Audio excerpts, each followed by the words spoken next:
grumpily instructing us through the remainder of the afternoon lessons, Mr. Narau dismisses the class for the day. With Tris leaving the bulk of his materials at school, we had a considerably lighter load to bear as we forayed into town. I know I said I'd tag along, but I really can't stick around for anything too lengthy. Due to her talent and unique aesthetic, there was a generous demand for Larona's hand-woven products. Balancing school and work must have been surely taxing, but you'd never guess looking at her ditzy smile. Yep, we're just stopping by the Morella Bakery for a bite. I reassure her as we make a final turn that places us squarely at our destination. Placing my hand on the door, I stop and exchange glances with the Larit twins. They don't even look like twins, though. Like, their facial structures are different.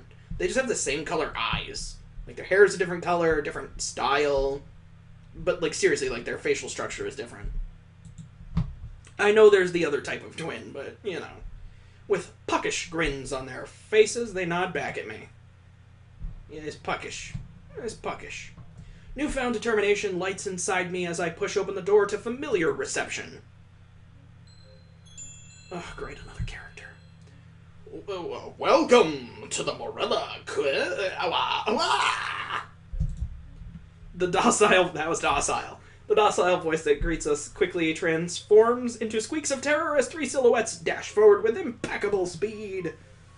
Super spontaneous. Ha! Tackle attack! With the coordination of a seasoned wolf pack, Triss and I brutally close in on our target's flanks as Kalia circles behind for the takedown.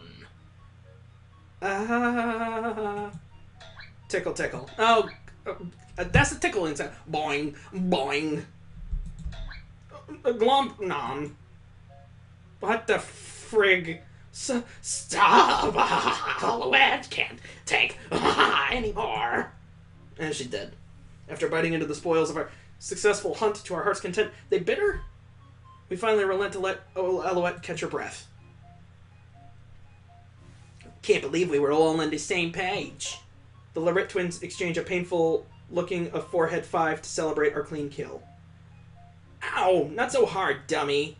Not everyone is as blockheaded as you are. Triss dances out of the way as Kalia attempts to avenge their collective loss of brain cells with an angry knee. A joint maneuver from three directions at once pincered the target. Double envelopment, a classic tactical stratagem topped off with rear blindside to seal the deal. All executed perfectly with a minimum of communication. I want it to be known that this character is supposedly, like, like fucking 9 years old. Whew, we really were breathing in sync. Yay. Though she doesn't really seem to get why, and enthused, Noletta joins in our cheering. You guys are so scary. After regaining control of her breathing, Alouette finally recovers from our trouncing and manages to get back on her feet. You're really surprised, Alouette. Alouette Bossia, a young woman with a stilted style of speaking who worked here at the Morella Bakery.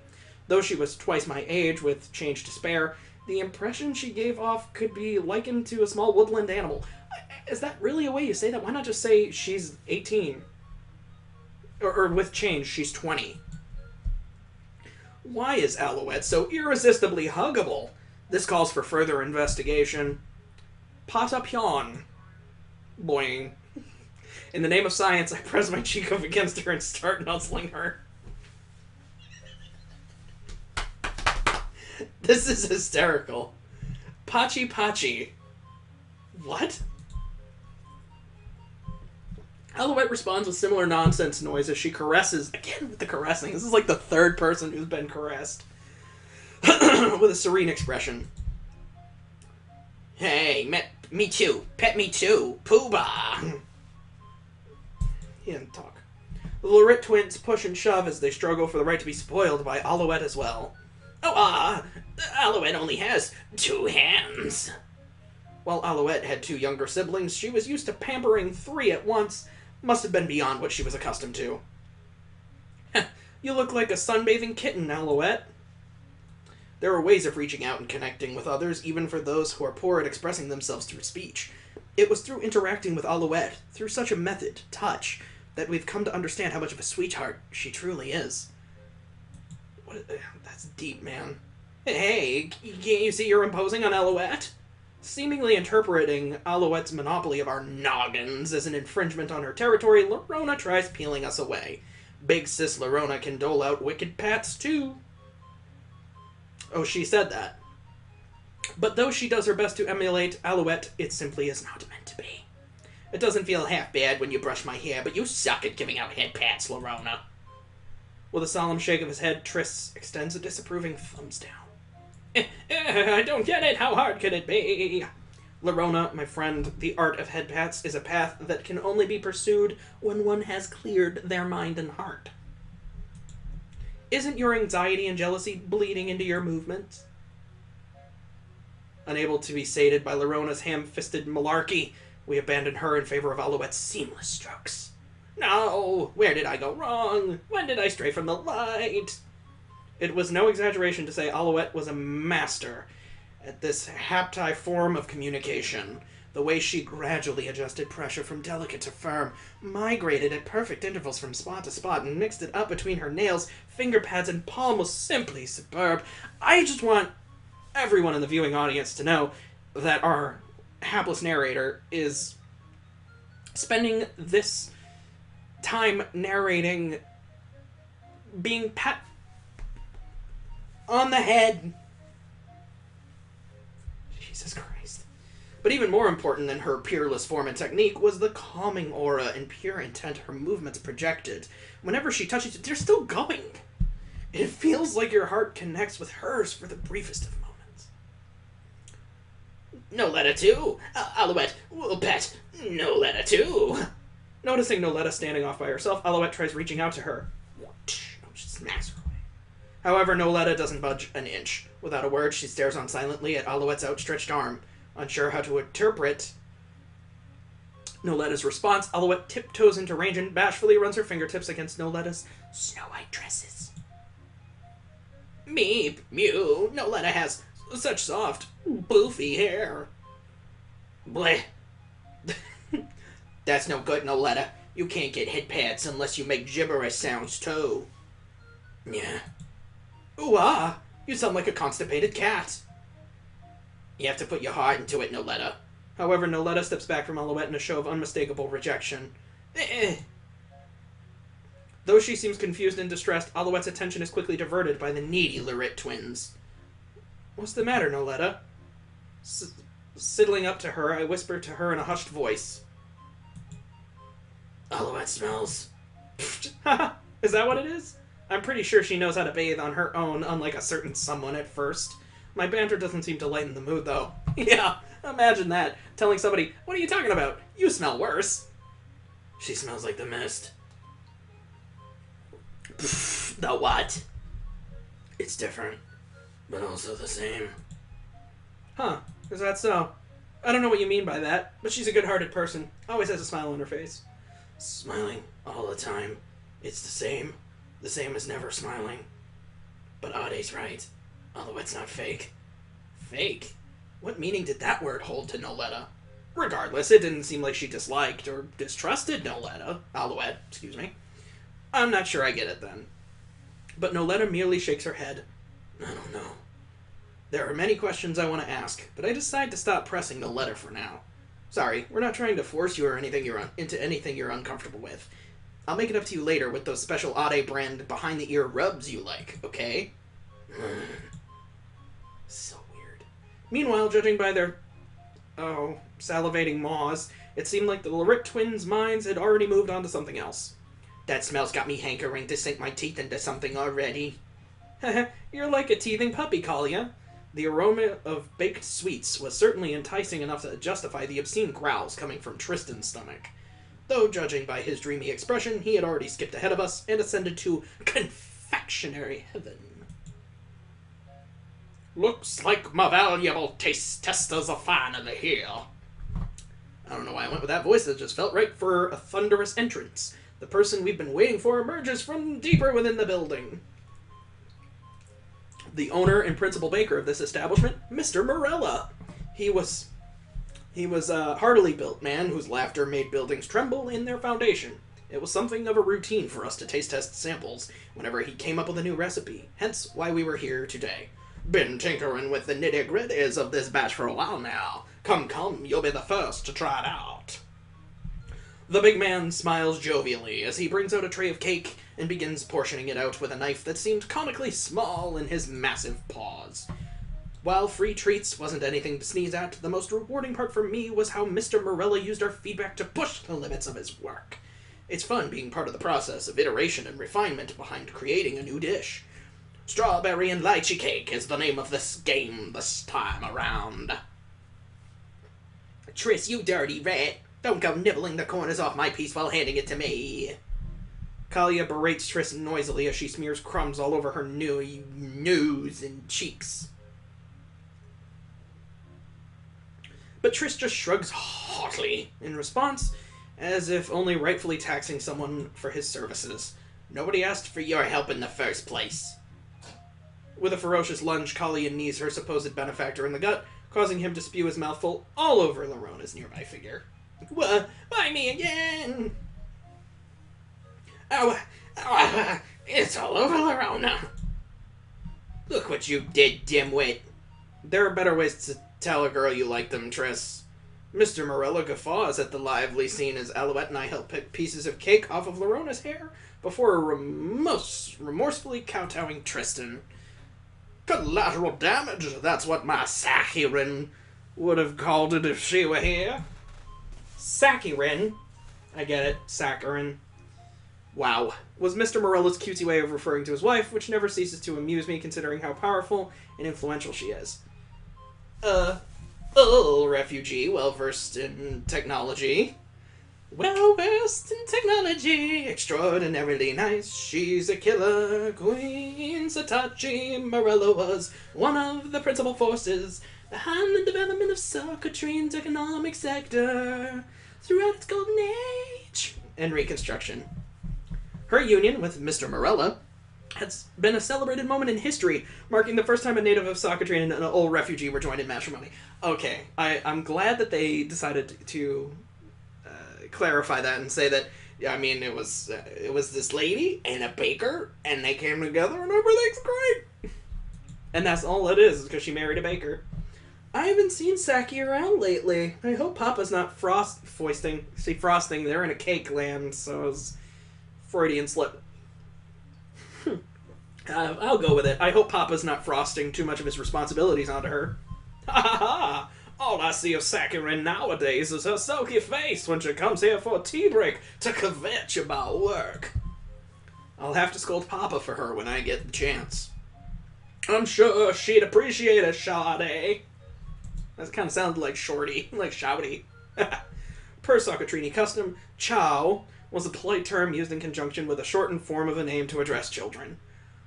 What the? Okay. Whatever. It's world building. I'll accept it.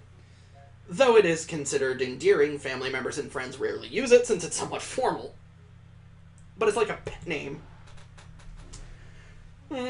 Seems like we have quite a bit left over. I've decided. Larona, take the rest home, and make sure these little uns snuff it down something good.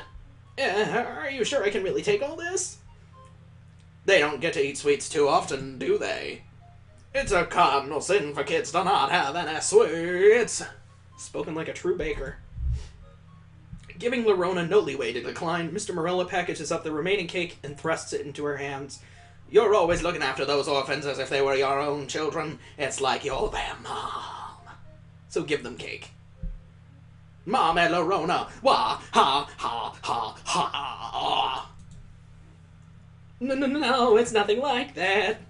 If anything, I'm more like their fussy big sister. Make sure they eat up and get nice and plump, so I can put them in my ovens and eat them. Eat those delicious orphans. Thank you, Mr. Morella. Ooh, well, I guess a bite or two on the way back wouldn't hurt anyone. Nom nom.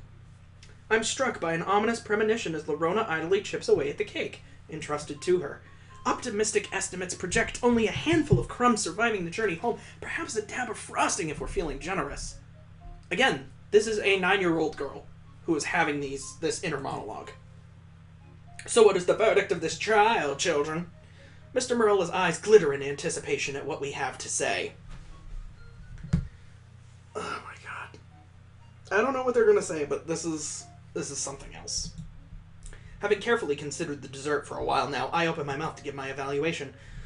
Contrasting the floral honeyed flavor of lychee with the tartness of strawberry is a pretty neat idea. I'm not so sure about the execution, though.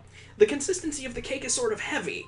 I don't think that's the direction you want to take this type of dish, though. Instead of a pound cake like crumb, I think a looser and fluffier texture will help showcase the lychee's strengths better. I'm really fond of how you use the strawberries, though. They're like little acerbic checkpoints that reset your taste buds to keep the sweet parts fresh and free from staleness. Overall, I'd say it's tasty and has a lot of potential.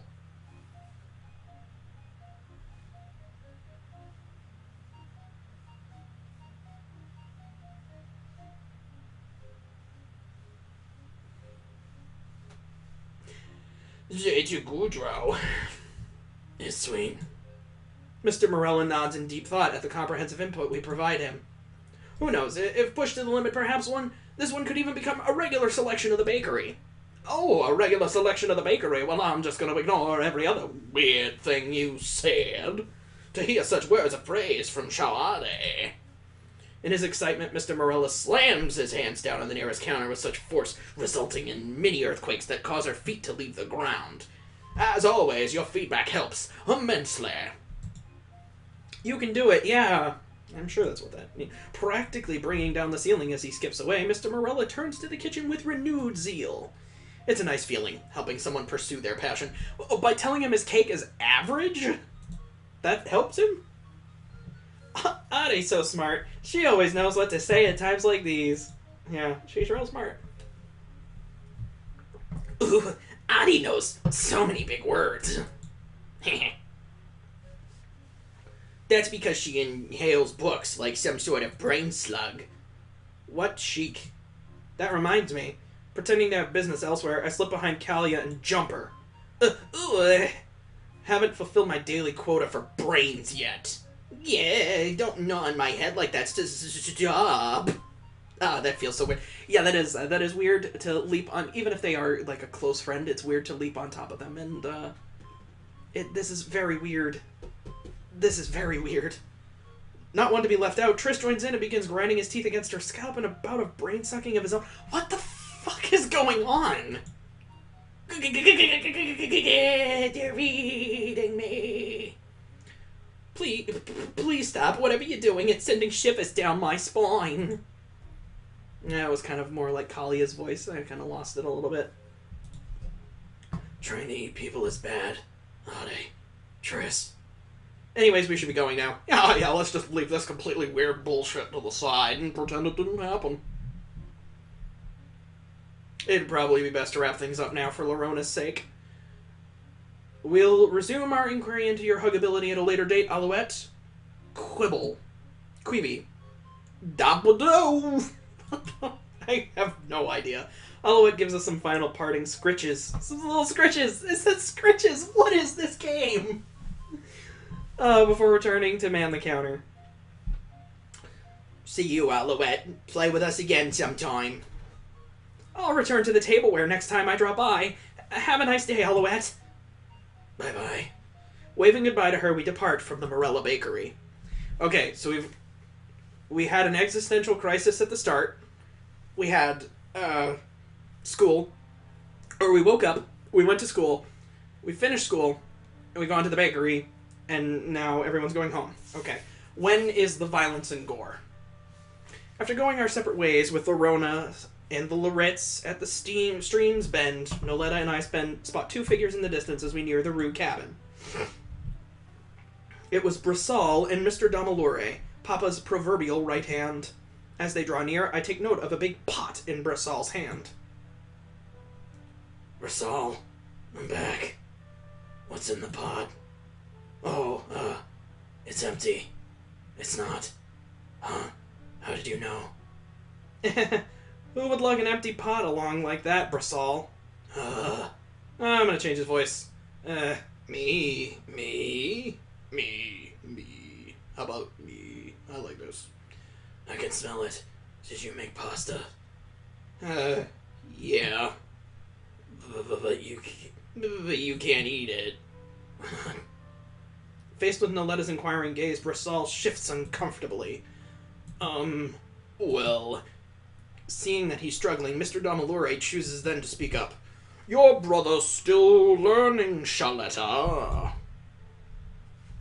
He made several errors with this match, and therefore does not wish to share it. I believe he wants to make sure it's perfect before sharing it with you. Oh. You'll make something as good as Mr. Domalore? Yeah, it might take a while, but look forward to it. Okay, I'll wait for you. These two have such a cute relationship, it makes me a bit jealous. You offered to take Brissol as an apprentice in either the sword or the culinary arts, right, Mr. Domalore? Or are those the two? You get choice of cake or death. I think it's nice he chose to go with cooking. I'm of the same opinion. With how transparent Brissol was, anyone could tell he chose the path of cooking so he could cook lots of pasta to make his sister happy. Though I hope he branches out eventually. Noletta really needs to start eating her veggies. By the way, Mr. Domalore, why do oaths even use swords in the first place? One would imagine much deadlier weapons could be produced with old technology. Quite observant of you, Shawade. As the oldest member of the Lost Children, I remember a time when our homeland used firearms known as guns to fight. Oh shit, that's turning a little bit too much into a bad impression. I'm gonna stop that. They enabled you to kill someone with the simple pull of a finger, making even children deadly combatants in war. I'm gonna try and alter that. I apologize if that's offended anybody. When the calamities overwrote the laws of our world, many of the projectile weapons we depended on lost their effectiveness. Alright, I think that's altered enough. We can go with that. However, that did not end our wars. Our homeland simply took up the sword to continue its bloodshed. Do not be mistaken, though. All arms and armor are produced from state-of-the-art technology. Our weapon theory has been forged in the flames of countless wars. For example, the Lost Children's signature weapon, the Reaper Blade. A peculiar double-edged curved sword that enabled the user to deliver a crippling low-line cuts from unconventional angles. Oh yeah, this came up in class, but do you know what the Verloren Master's name was? Master's name? Mr. Domalore makes a difficult expression at my question. She didn't have one. Huh? It was like most people in the war. Someone who was dropped onto the battlefield. But Master was different. She was born on the battlefield. The closest thing she had to a name was her call sign. I see. Names don't seem like the hottest trend in the unknown lands. My name is something that should be a name is something that should be treasured. I have come to understand that after serving under one who has never known that simple blessing. Something we take for granted. Something we should take for granted. Yet it could not be said. Everyone possessed that small, ordinary treasure. In any case, the young master will not be returning tonight, Shawade, so allow me to prepare your dinner for today. Oh, leaving me by lonesome again. What an awful papa. On the contrary, it's because the young master was thinking of you that he sent me here. I do have some business to attend to beforehand, though, so I shall be taking my leave for now. With that, Mr. Domalore melts into the shadows of sunset, leaving the three of us behind. You can go ahead and play with Ade, Noletta. I'm tired, so I'm gonna go in and rest. Why? You'll get lonely. But no, I won't. You will. No, you will. Moo. Why don't you play with us too, Brissol? Then no one will be lonely. But I need to find out why I messed this batch up. Mr. Domalore said I had to figure it out. Is that so? Let's do that together then. I'm pretty good at critiquing food, you know. Oh, great. Ooh, okay. Ade's criticing. Ade's criticing is scary, though. Don't worry, if you cry for over 10 minutes, I'll stop. Why only if it's more than 10 minutes? Having persuaded Brissol, The three of us set off towards my house. It must be nice having a big brother that looks after you, Noletta. Question mark. Brissol looks after me. Noletta makes a mystified expression, as if I just claimed pigs were flying through the sky. No, I'm the one that looks after Brissol. If I don't make him eat, he goes hungry without saying anything. So he's an idiot, too. If I don't hold his hand, he can't fall asleep. He gets lonely and cries easily. He has trouble opening jars. Noletta, what are you telling Ade? Don't worry, I already know most of those things. Ooh. That's not all. Noletta always chases away anyone that bullies Brissol. Isn't that right, big brother Brissol? I tease Brissol in a sing-songy voice, causing him to pucker up like a sad puppy. Are you bullying Brissol right now, Ade? Yep, so you better chase me away. Okay. Don't chase her. In a comical turn of events, Brissol starts chasing after Noletta, who is chasing after me. Hey. Ooh, too slow. It was true, Noletta always seemed to be taking care of her awkward older brother. But having someone to look after like that was a treasure in its own right. Being an only child, it made me a bit envious. Why are you like this, Noletta? It was a peaceful scene, being pursued by a pair of silly siblings beneath the evening sun. This ordinary daily life, full of tiny miracles. The hope that tomorrow will be just as golden as what allows me to accept today must end.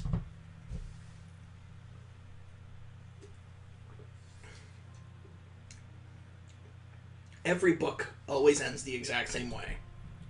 Vacat Podge. From zero and back to zero, huh? The blank pages found at the end of the story never failed to fill me with gaping sense of emptiness. The end of an adventure, the freezing of time, and the world encapsulated by the book. It made me feel lonely thinking of the author's pen had stopped, leaving the characters trapped in limbo of unwritten inaction. The characters in a book cannot move without a writer's conception and a reader's acknowledgement. Forever bound by the unseen script of a god they can never know of, they exist as nothing unless imbued with the will of that god. I really shouldn't read another. Though it's getting quite late into the night, I don't want to stop reading. The feeling of emptiness that a book's end instills can be filled by starting a new book, after all. Just like a thin finger turning back a page, or perhaps taking a second volume into one's hand. So long as the sorrowful reader continues to reject reality, the story will go on forever. A nursery rhyme from the New World where the lonely me fell in love with a book. Characters she'd been with throughout their entire lives. Dear companions she had come to form a bond with. Yet at the book's end they could no longer stay by her side. So the lonely me asked of the sorrowful me for another dream, another meeting, and another parting. A cruel poison, a sweet, necessary pain. That is what stories are. I rub my tired eyes as I gaze out into the window of the quiet night. The illuminating warmth of the sun had faded long ago, draping the land in an uncertain darkness. Everything is cozier in candlelight. When the real world goes fuzzy, the world on the page grows sharper. Nothing eases poison down the throat better than emptiness. Heh. An empty, unchanging world so much like that of the Golden Dream. It always filled me with an uneasy restlessness, being alone like this. Now it was many hours later, and I was still up in Mother's room. That's right. Whenever I read books Mother left behind, a warm feeling always wells up inside me, a feeling I'm always reluctant to let go of. Though this wasn't actually her room. When she died, we moved away from the house where she once lived. This room merely held all the books that once belonged to her. Papa had brought them along, not wanting to leave them behind to gather dust in the old house. The Golden Dreams archive dwarfed it, but it lacked the soul that laid in Mother's private collection. Pages that carried a distinct scent, bindings worn by the passage of time. Within the crinkled sheets there laid a certain feeling, a wistful kind of despair, one that denied a reality that was far too cruel. Hey, Mother, the lonely me, that person was you, wasn't it? I've always wanted to ask about her, but whenever I do, it hurts Papa. With a pained expression, he would go silent and look down as if gazing at words too shattered to pick off the ground. All I knew was that the day we commemorated her death was the same as my birthday. My 10th birthday coincides with the 10th anniversary of her death.